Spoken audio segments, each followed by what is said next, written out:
almost sat in a traffic jam and thought, man, it would be great if my car could fly right now.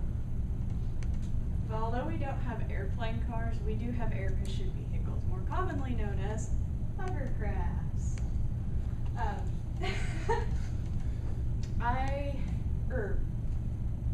Today I will be informing you about how hovercrafts are built, how they work, and modern uses for them. I actually built them for a year last year for my senior year project in independent study for physics, and I studied how they worked and the history of them, so I'm pretty qualified to speak on this. First off, we'll start with how you build a hovercraft. First, you have to look at what you're building it for. If you're going to build it for just a day of fun with your friends, which is this, all you need is a piece of wood, a leaf blower, some duct tape, and a staple gun, and a shower curtain.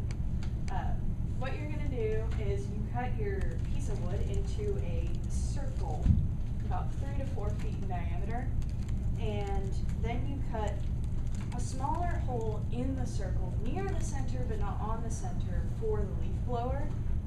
And then the next step is you'll take your shower curtain and you'll put your board on top of your shower curtain, and you'll cut it about a foot around the curtain, and then you'll start stapling it to the top of the board with about 1/4 of an inch of skirt. And then you'll staple this coffee can lid to the bottom in the center, and you want to make sure it is in the center so that it's not off balance. I do have one that is. And that's how you build a hovercraft, homemade one. There are other hovercrafts. They're made by major corporations. They use materials like fiberglass, plywood, aluminum for the bodies, and then for the material, for the skirt material, they'll use waterproof neoprene, which is typically in a finger design, which means that there's pockets for the air that they expand when the air goes into them, and it lifts the craft up. And this came from the website of discoverhover.com. It actually Q&A page there. It's actually answered by the president of Neurotic Hovercrafts, Chris Fitzgerald, Incorporated. Then, now that you know a little bit about how hovercrafts are built, I'll talk about how why they exist and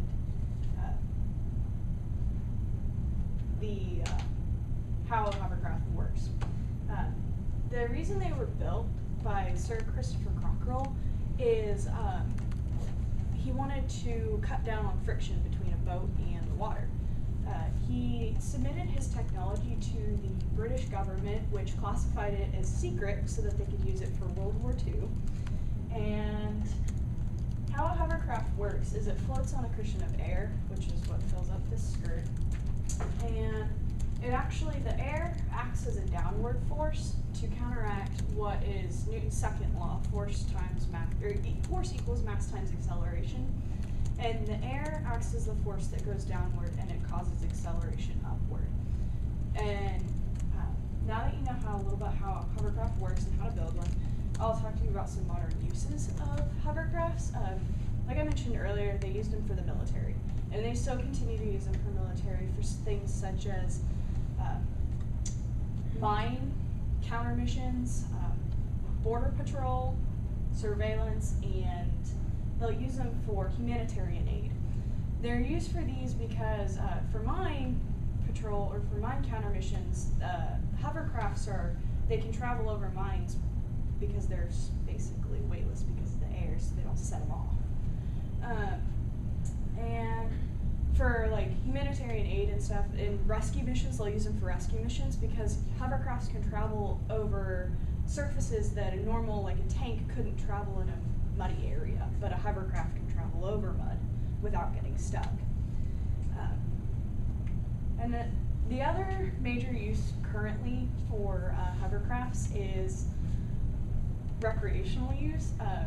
There's a bunch of hovercraft clubs that are popping up all over the world now, and they all host hovercraft races, many different races, across water and land. There's one across the English Channel that the Queen actually rode in the first hovercraft. Now that you know how to build a hovercraft, how a hovercraft works, and the modern uses for a hovercraft, now you can go have some fun with some friends.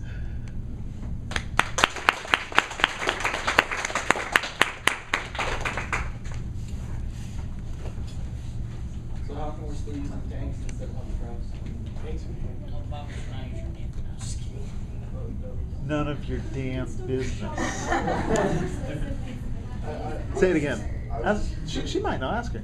Why are we still using tanks instead of hovercrafts? Because you can still get shot in a hovercraft, that's why.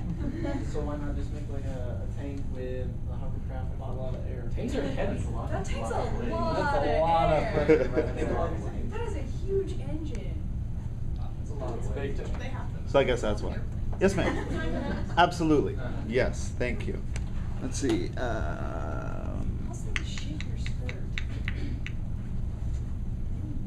Your last name is Jensen, right? No, it's Hillary. Oh, me? Oh. Yeah.